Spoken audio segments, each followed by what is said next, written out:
नमस्कार, बहुत-बहुत स्वागत है आपका बिहार की राजधानी पटना से। अभी कुछ ही हफ्तों पहले मैं आई थी बिहार और फिर से वापस मुझे बिहार ने बुला लिया। लेकिन यकीन जानिए, इससे बेहतर दिन शायद नहीं हो सकता था बिहार पहुँचने के लिए, ख़ासकर पटना पहुँचने के लिए, जब बिहार के चुनावों की आधिकारिक रूप से मैं कहूँ तो आज ही घोषणा हुई है। कल से इंडिया गठबंधन ख़ासकर चुनाव प्रचार में उतर जाएगा। बीजेपी तो चूँकि हमेशा एनडीए चुनावी मोड में ही रहता है, तो इसलिए उनके लिए बहुत कहने की ज़रूरत नहीं है। लेकिन सबसे महत्वपूर्ण बात हुई आज वो ये कि जो इंडिया ब्लॉक है, इंडिया गठबंधन है, उसने एक संयुक्त प्रेस कॉन्फ्रेंस की और तमाम तरह के वो कयास, तमाम तरह के जिस तरह से पूरे तरीके से मैं कहूँगी बीजेपी और बीजेपी से जो स्पॉन्सर्ड मीडिया है, वो एक तरह से ये कह दिया था उन्होंने कि ख़त्म हो चुका है ये चुनाव। अब इस चुनाव में कोई बाकी नहीं है क्योंकि इंडिया गठबंधन टूट चुका है। दीवार पर एक तरह से इबारत के तौर पर लिख दिया था कि अब कब्र में पहुँच चुका है इंडिया गठबंधन, अब उसका कोई अस्तित्व बाकी नहीं है क्योंकि राहुल गांधी और तेजस्वी यादव और इंडिया गठबंधन के तमाम लोग आपस में लड़ रहे हैं। इस तरह की खबरें आम हो चुकी थी। उन सब पर लगाम लगाते हुए आज इंडिया गठबंधन के तमाम साथी एक साथ आए। उन लोगों ने न सिर्फ कि सभी लोगों ने को एक-एक करके बोलने का मौका दिया गया, बल्कि ये पूरे तरीके से इस बात का इंडिया गठबंधन को अंदाज़ा था कि किस तरह से खासकर भाजपा और भाजपा से प्रचारित प्रसारित जो मीडिया है वो तमाम तरह से मैं कहूँगी कि एक ऑबिचुरी एक तरह से लिख दी थी और इसीलिए तमाम लोग आए वहाँ पर और अशोक गहलोत जो कांग्रेस पार्टी के वरिष्ठ नेता हैं, राजस्थान के मुख्यमंत्री रह चुके हैं, वो उन्होंने भी इस बात का ऐलान कर दिया कि तेजस्वी यादव इंडिया ब्लॉक के मुख्यमंत्री का चेहरा होंगे और इसके साथ-साथ इस अनाउंसमेंट के साथ तमाम तरह के जो कयास थे, उन पर रोक लग गई। इस चुनाव में अगले मुख्यमंत्री चेहरे के रूप में तेजस्वी यादव जी को हम लोग सपोर्ट करते हैं, जो एक नौजवान है, लंबा फ्यूचर है इनके साथ में। और मेरा अनुभव से मैं कह सकता हूं, जिसका लंबा फ्यूचर होता है पब्लिक उनको साथ देती है। ये नौजवान है, कमिटमेंट रखते हैं। पिछली बार भी जो स्लोगन दिए थे, नौकरी के दो या कोई दो, या जो वादे किए थे उसमें खरे उतरे। कई बार ये सवाल उठाए जा रहे थे और हमसे ज्यादा आप ही लोगों को ज्यादा इंतजार था कि महागठबंधन का सीएम का चेहरा कौन होगा। जितना बेताब आप लोग थे उतना हम नहीं थे। जितना इंतजार आप लोगों को था उतना हम लोगों को नहीं था। हम महागठबंधन के लोग केवल सरकार बनाने के लिए ही नहीं, मुख्यमंत्री बनने के लिए नहीं, बल्कि हम लोगों को बिहार बनाने का काम करना है, इसलिए हम लोग एकजुट हुए हैं। और हम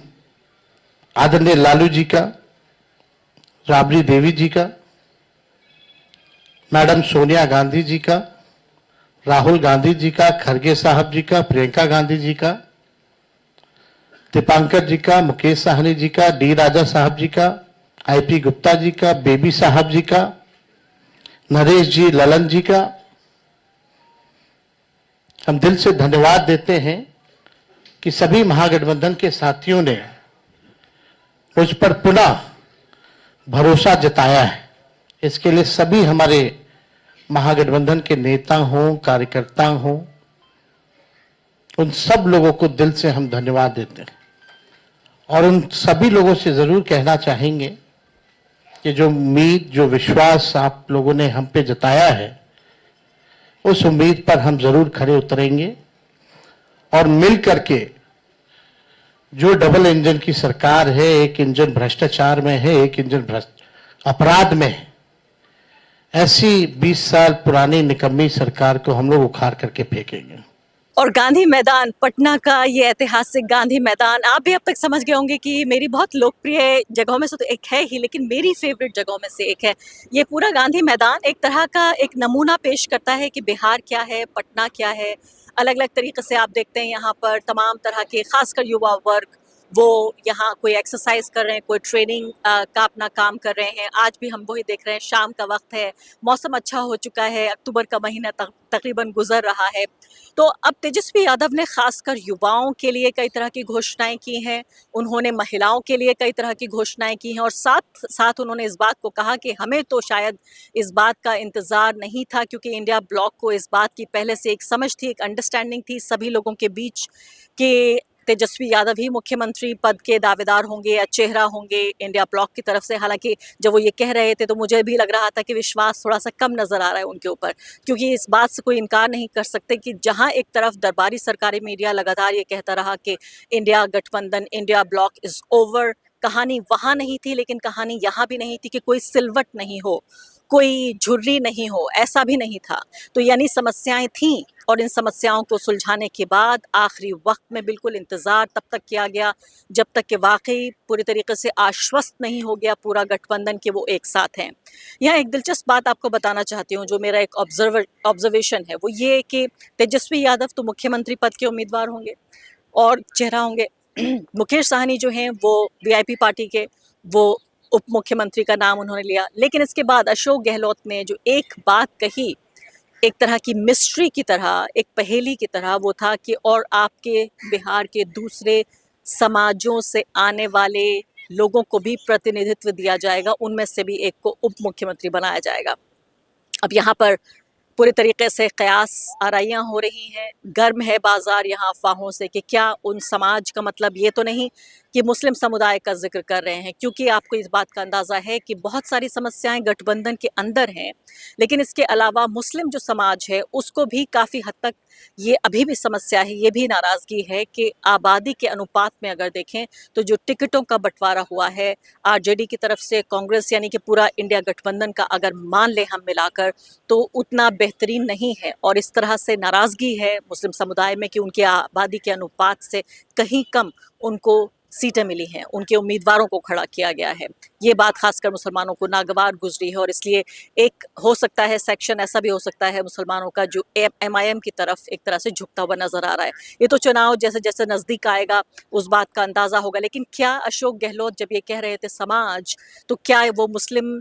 कैंडिडेट की तरफ, मुस्लिम चेहरे की तरफ इशारा कर रहे थे? हमने देखा अब्दुल बारी सिद्दीकी को 2 मिनट बोलने का मौका दिया, उन्होंने एक तरह से एक यूनिटी का ऐलान किया। मनोज झा जो बड़े नेता हैं, राज्यसभा के सांसद हैं, उन्होंने ही इस पूरा कन्वीन किया, इस पूरी प्रेस कॉन्फ्रेंस को, जो जॉइंट प्रेस कॉन्फ्रेंस हुई, सबको बोलने का मौका मिला। लेकिन यहाँ पर सबसे बड़ी बात यह है कि मैंने तेजस्वी यादव के जो भाषण है उसमें एक बात का और मैंने ध्यान दिया, वो ये कि वो बीजेपी की जो सांप्रदायिक नीतियां हैं, जो एनडीए की सांप्रदायिक नीति है, और जिस भयंकर तरीके से, जिस खतरनाक तरीके से यहाँ पर बीजेपी कोशिश कर रही है कि, और जेडीयू खामोश है, यानी बीजेपी की कोशिश तेज है और जेडीयू खामोश है, कोई रिएक्शन नहीं है। अभी भी आप समझ लीजिए कि जिस तरह से योगी आदित्यनाथ बुर्का बनाम विकास के भाषणबाजियां कर रहे हैं, इसके अलावा आप देखिए कि ट्विटर पे जो बिहार बीजेपी का ट्विटर हैंडल है वो इस तरह के घटिया कार्टून्स को पोस्ट कर रहा है जिसमें कहा जा रहा है कि राहुल गांधी यहाँ पर घुसपैठ को आगे बढ़ा रहे हैं। इस सब के बावजूद कि किसी भी घुसपैठिया के होने की यहाँ पर इलेक्शन कमीशन की तरफ से आधिकारिक रूप से हम ये कह सकते हैं कि इस बात का कोई सबूत नहीं है कि कोई 10 भी घुसपैठी बांग्लादेशी या पाकिस्तानी या नेपाली, या खासकर मैं कहूँ जब घुसपैठी कहती है बीजेपी तो उसका मतलब साफ तौर पे होता है मुसलमान। और इस तरह के कार्टून से तो ये बात साबित हो जाती है, इसमें कोई शक की गुंजाइश भी वापस नहीं छोड़ना चाहती। और इलेक्शन कमीशन इस तरह के बेहद खतरनाक और भयंकर सांप्रदायिक कार्टूनों और सांप्रदायिक जो पॉलिटिकल मैसेजिंग है उसके बावजूद भी पूरे तरीके से खामोश है, पूरे तरीके से सो रहा है। और कई लोग तो ये भी पूछ रहे हैं कि क्या इलेक्शन कमीशन मर चुका है? ठीक कहा अशोक गहलोत जी ने कि भाई हमारा तो जॉइंट प्रेस कॉन्फ्रेंस भी हो गया, इससे पहले कई राउंड हम लोग साथ भी बैठे, लेकिन हम लोगों ने नीतीश जी के साथ जो है, जो अन्याय हो रहा है एनडीए में, एक बार भी कोई भी जॉइंट प्रेस कॉन्फ्रेंस जो है नहीं की गई है, और ना ही ऑफिशियली रूप से मुख्यमंत्री का चेहरा घोषित किया गया है। तो हम लोग तो शुरू दिन से ही कह रहे थे कि भाजपा के लोग नीतीश जी को दोबारा मुख्यमंत्री नहीं बनाएंगे। और इस पे और किसी ने मुहर नहीं लगाया है, बल्कि अमित शाह जी ने एक बार नहीं कई बार इस बात को बोला है कि विधायक दल की जो संख्या होगी वो तय करेगा। लेकिन अमित शाह जी से हम जानना चाहेंगे, इस बार आप ये बात कह रहे हैं, पिछले बार तो ये बात नहीं थी।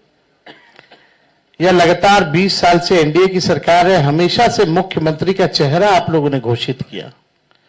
आखिर क्या कारण है कि इस बार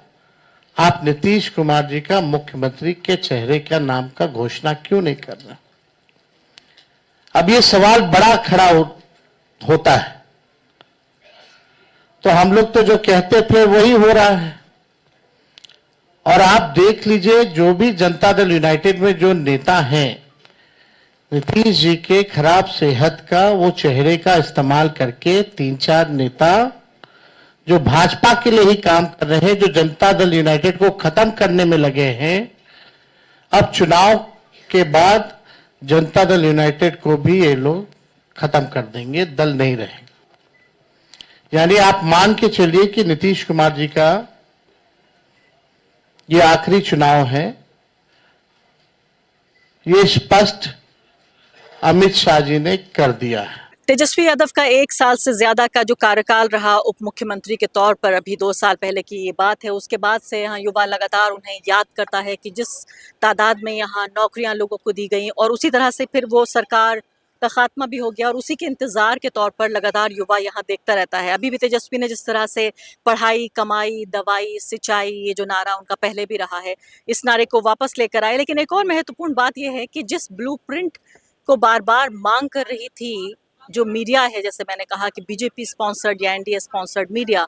वो ये मांग बीजेपी से कभी नहीं होती है। बीजेपी के एजेंडे में अभी भी आप कोई भी, मैं कहती हूँ बीजेपी के जो वोटर्स हैं, अगर वो ये कार्यक्रम देख रहे हैं, ये वीडियो देख रहे हैं, तो मुझे बताइए ऐसी 5 चीज़ें जिसके आधार पर आप बीजेपी को वोट देना चाहते हैं। आप भी अच्छे तरीके से जानते हैं कि कोई एजेंडा नहीं है उनके पास, कोई ब्लूप्रिंट नहीं है उनके पास, कोई ऐसा रोड मैप नहीं है। सिर्फ और सिर्फ सांप्रदायिक राजनीति करते हैं, एक समुदाय से दूसरे समुदाय को डराने की, मुसलमानों से हिंदुओं को डराने की, और इसी राजनीति के आधार पर कहीं ना कहीं वोट की मांग करते हैं। और शायद एक सबसे बड़ी वजह ये भी रही कम रिप्रेजेंटेशन के बावजूद, जैसे मैंने कहा कि दूसरे समाज से एक उप मुख्यमंत्री देंगे, शायद मुस्लिम समाज की इस नाराज़गी को समझते हुए कि 17-18% यहाँ पर मुस्लिम आबादी है, जो पॉपुलेशन जो वोट करती है, और उसके बावजूद टिकटों की जो तादाद है वो बहुत कम है, क्योंकि इस ध्रुवीकरण का जवाब शायद बहुत मुश्किल हो पा रहा है इंडिया गठबंधन के बाद। तो वो उसमें मुस्लिम रिप्रेजेंटेशन को कम करके एक तरह से इस ध्रुवीकरण से बचने की कोशिश कर रहा है। ये बहुत अच्छी स्ट्रेटेजी नहीं है, लेकिन शायद यही बात समझ में आती है। और उन्होंने कहा कि अमित शाह ने, हमें तो तरस आता है, हमें हमदर्दी होती है नीतीश कुमार है उनके ऊपर, कि अमित शाह ने सीधे तौर पे कह दिया है कि विधायकों की संख्या जितनी होगी उसके आधार पर मुख्यमंत्री के नाम का फैसला होगा। तो उन्होंने कहा कि ये मैं सीधे तौर पे ये कह सकता हूँ कि नीतीश कुमार के लिए ये उनका आखिरी चुनाव होगा। यहाँ अजीब सी बात है कि एक ऐसा व्यक्ति जो 20-25 साल से मुख्यमंत्री रहा, एक शक्ल में या दूसरी शक्ल में, कम से कम 20 साल तो मान ही लीजिए, और बिहार की राजनीति पे सबसे बड़ी छाप अगर 2 लोगों की रही तो नीतीश कुमार और लालू यादव, आप जानते हैं अच्छे तरीके से। वो व्यक्ति आज एक बड़ा बेचारा सा लगता है, मासूम सा लगता है, और उस व्यक्ति की पूरी राजनीतिक ताकत को जिस तरह से पूरी तरीके से बीजेपी निचोड़ रही है गठबंधन का हिस्सा होने के बावजूद, ये अपने आप में हैरान करने वाली बात है। तो बिहार से बहुत सारी न्यूज़ रिपोर्ट्स देखने के लिए आप तैयार रहिए इसी चैनल पर। आरफा खानम शेरवानी, आप लगातार देखते रहेंगे, हम आप तक आते रहेंगे।